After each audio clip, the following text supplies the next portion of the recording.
Bismillahir Rahmanir Rahim. Regarding Islamic worship rituals, the misconception I'd like to bring into discussion today relates to this issue of animal sacrifice, and it's basically a question that people raise, and that is, why did the Almighty demand the sacrifice of a human? I'm speaking of Ishmael anhu from the Prophet Abraham. We come to know that the Almighty at one time had ordered one of his greatest prophets, Abraham, to slaughter his son, his only son at that time. And we know that Ishmael was born at a very later age in Abraham's life after a lot of prayers from Abraham. So was the Almighty so cruel so as to demand the slaughter of a son of a prophet that he himself had raised among people? Now, this issue has arisen because we have perhaps failed to grasp the fact that Almighty, when He directed Abraham to do so, His intention was entirely different. Let me explain this when I say that His intention was entirely different. And that is that, first of all, it's to be understood that dreams of the prophets of God, they are primarily a means of instruction from the Almighty for those prophets. When dreams are shown to prophets of God, the issue is that the Almighty wants to train them, to educate them, to instruct them in certain issues. And the other thing is that these dreams are generally symbolic in nature. Facts are symbolized. They signify certain things. They are not to be taken literally. Thus, for example, we know that the dream which has been mentioned regarding the Prophet Joseph in Surah Yusuf, we find that he was the heavenly bodies, for example, the planets and the sun and the moon. He had seen in his dream that they were prostrating themselves before him. They were bowing down before him. Obviously, this was not to be taken literally.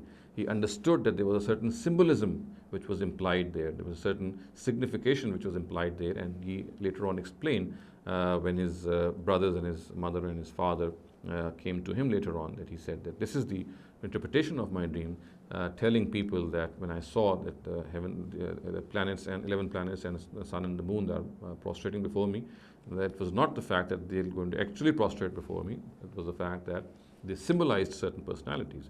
So it needs to be understood, first of all, that dreams of the Prophet of God, not only are they a means of instruction, they also symbolize certain things. They signify certain things. They are not to be interpreted literally. This is the first thing that needs to be understood.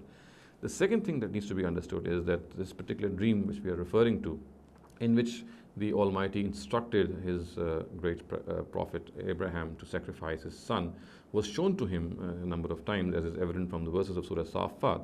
Inni arafil manam anni asbahuka fanzur ma'za tara, these famous verses. So in these particular verses also, when the Almighty actually showed Abraham that he was sacrificing his son, as I said, since in dreams facts are not to be taken literally, what is shown is not to be taken literally. It has to be interpreted. There is a certain amount of symbolism that is involved there. And if we study ancient scriptures, what comes very evident is that sacrificing an animal or sacrificing something for God in this manner actually signifies devoting that thing for the cause of God, devoting that person or goat or whatever that we are sacrificing for the cause of God. So when the Almighty actually showed Abraham this dream, his intention was not at all to ask Abraham to slaughter his son. His intention primarily was to tell Abraham that he should devote his son for the cause of the Almighty. So the primary objective was to devote Ishmael for the cause of God, for the Baytullah, as we know from the Quran. So this was the symbolism that was involved. This was the signification that was involved. The Almighty never intended that the Prophet Abraham should slaughter his son. And this is precisely what we can see when the Quran says, when Abraham actually undertook to slaughter his son, the Quran commented on this and said, "Qad saddaqta ruhya." Abraham, you have made this dream come true. It was not required that you act upon this dream the way it was shown to you. So therefore the symbolism was that he should devote his son Ishmael for the cause of God. And Abraham, he actually he did not want to, he didn't like to interpret this dream so as to show that it was a certain interpretation that he's going to go after.